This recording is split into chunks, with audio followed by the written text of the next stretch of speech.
Et puis alors on a vu quand même un assez bon Ribéry. Ribéry dont vous aviez dit qu'il ne méritait pas son titre de meilleur joueur européen. Ah non, j'ai jamais dit ça. En tout cas, il a cru l'entendre parce qu'il paraît qu'il en est presque venu aux mains avec vous. C'est faux ? Non, c'est pas du tout ce qui s'est passé. Non, c'est pas du tout ça. Il n'y a pas de différence entre... J'ai même dit, si vous lisez, parce que vous n'avez pas lu l'article, sinon j'ai dit que c'était un très très bon joueur capable de faire la différence.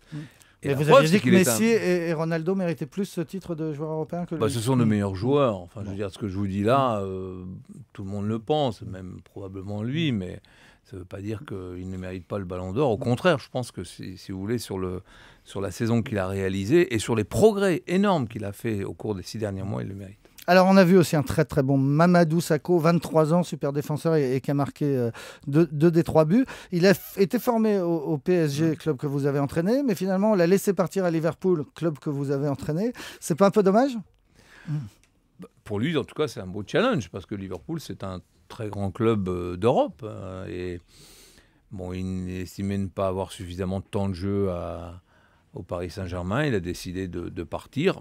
Il faut le respecter. Maintenant, moi, je suis content pour lui parce que l'été 2012, je l'avais fait venir lors d'un match à Furiani où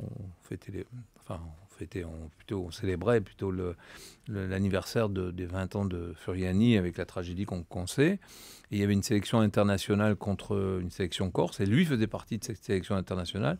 Et savez-vous à côté de qui il jouait ? Il jouait à côté de Carragher, celui qui l'a remplacé à Liverpool. Alors, cette équipe qu'on a vue hier soir, c'est l'équipe qui va aller au Mondial et puis peut-être même plus loin. Ça sera peut-être une équipe. Ou alors, est-ce qu'il y a des joueurs encore à changer ? Non, je pense que de toute façon, il y a une équipe qui se qualifie et quelquefois, 6 mois après, vous avez des changements, soit parce qu'il y a des blessures. Mais alors, quel changement il faut faire selon vous, Gérard Houllier ?